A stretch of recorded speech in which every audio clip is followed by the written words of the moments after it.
आप देख रहे हैं उत्तराखंड लाइव न्यूज, खबरों की सच्चाई तक।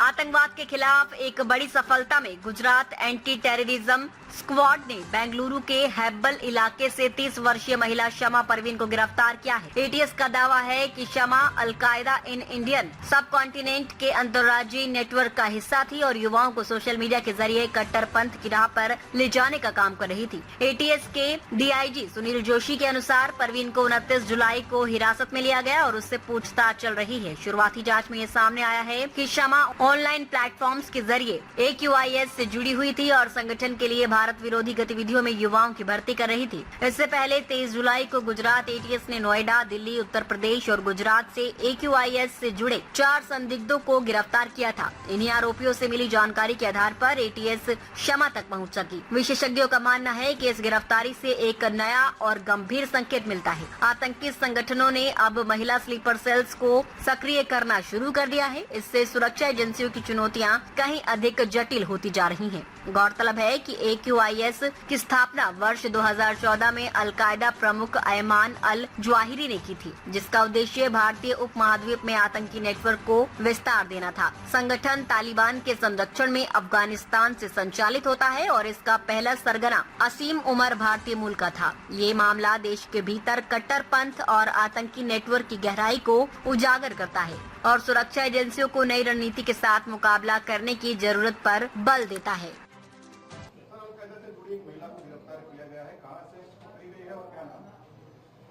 देखिए, आपके ध्यान पे होगा कि लास्ट 22 जुलाई के दिन गुजरात एटीएस के द्वारा एक केस किया गया था, जिसमें अलकायदा इन इंडियन सब कॉन्टिनेंट से जुड़े हुए 4 आरोपियों की अरेस्ट की गई थी। ये आरोपी फैक दिल्ली से, फरदीन अहमदाबाद से, सैफुल्ला कुरैशी मोडासा अरवली से तथा जिशान को नोएडा से इनकी अरेस्ट की गई थी और यूएपीए तथा बीएनएस के विभिन्न सेक्शंस में इनको अरेस्ट किया गया था। इन सभी आरोपियों का 14 दिन का हमें रिमांड मिला था। इस रिमांड के दरमियान जो दिल्ली निवासी फैक है, इसका जो डिटेल्ड इंट्रोगेशन किया गया, तो इसके द्वारा बताया गया कि ये एक स्ट्रेंजर नेशन 2 करके एक इंस्टा आईडी है, जिसके साथ एक्टिव कांटेक्ट में है।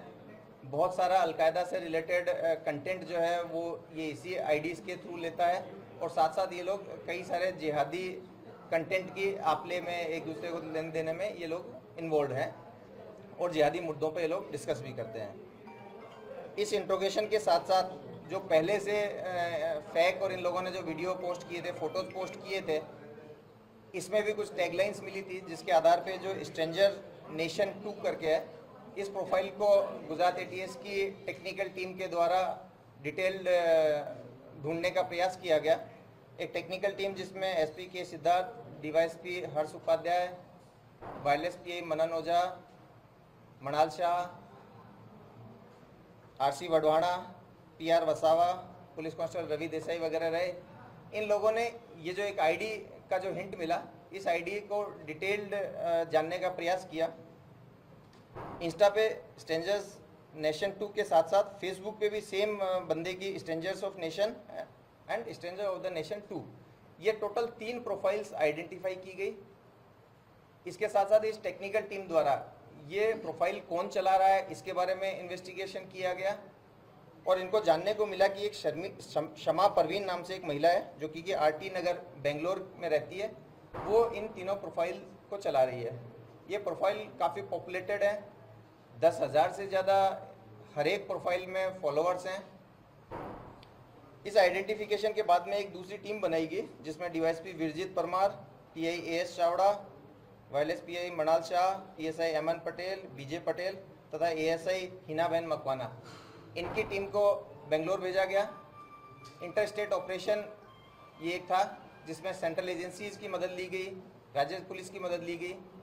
इसके द्वारा जो शमा परवीन है, इसको उसके निवास स्थान से पकड़ा गया। इसकी प्रारंभिक पूछपरछ की गई और जो शंकास्पद फ़ोन वगैरह थे वो कब्जे किए गए। शुरुआती पूछपरछ में इसने एक्सेप्ट किया कि वो अलकायदा से रिलेटेड कंटेंट डालती थी और जो हमें टेक्निकल डिटेल्स जानने को मिली थी उन सब चीज़ों को इसने एक्सेप्ट किया।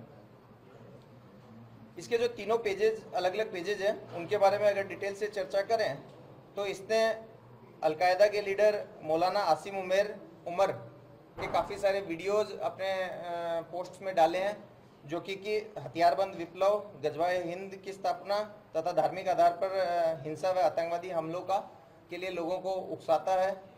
साथ ही साथ अलकायदा के इमाम अनवर औलाकी के जिहादी स्टेटमेंट्स भी जो कि देश विरुद्ध कृत्य करने के लिए लोगों को उकसाते हैं वो इसने डाले हुए हैं। लाहौर की लाल मस्जिद के मौलाना अब्दुल अजीज़ के बयान भी जो कि देश में धार्मिक आधार जातिगत आधार पर वैमनस्य फैला करके हिंसा फैलाना चाहते हैं उस तरह के वीडियोज भी इसने डाले हैं। इस महिला की वहाँ से अरेस्ट करने के बाद में ट्रांजिट रिमांड पे इसको लिया गया। आज अर्ली मॉर्निंग में इसको अहमदाबाद लाया गया है और आगे इसको कोर्ट में प्रोड्यूस करके रिमांड लेकर के आगे जो भी चीज़ें होंगी आपको बताई जाएगी। इसका बैकग्राउंड क्या है सर, इस महिला का समापति का? जैसा हमने आपको पहले बताया कि ये जो महिला है ये मूल झारखंड की रहने वाली है और ये अभी कुछ सालों से अपनी फैमिली ब्रदर मदर के साथ में बेंगलोर में रह रही है। ये बीकॉम तक पढ़ी हुई है और अभी ये कुछ काम नहीं करती है। सर ये क्या झारखंड से ये है तो क्या किसी नक्सल ऑर्गेनाइजेशन से भी जुड़ी हुई है? नहीं, अभी तक की हमारी इन्वेस्टिगेशन में सिर्फ हमारे केस में इसका रोल आया है और किसी बाबत में अभी तक हमारे कोई इन्वेस्टिगेशन नहीं हुआ है। पाकिस्तान से क्या कोई सीधा संबंध था इस महिला का? इसके फ़ोन को हमने इसको अरेस्ट करने के साथ ही सीज कर दिया था, पर इसका जो शुरुआती स्टेटमेंट लिया गया है उसके अंदर ये बहुत सारे पाकिस्तान के व्हाट्सएप अकाउंट वगैरह से कांटेक्ट में है। इसको कोई फंडिंग होती थी पाकिस्तान से? देखिए, इसको आज सुबह ही हम लोग अभी इसको अरेस्ट करके वहाँ से लेके आए हैं। इसका डिटेल्ड इसके बैंक अकाउंट और सारी जो डिटेल्स इन्वेस्टिगेशन है वो की जाएगी और अगर इस तरह की कोई भी फंडिंग के बारे में जानने को मिलेगा तो हम आपको जरूर बताएंगे।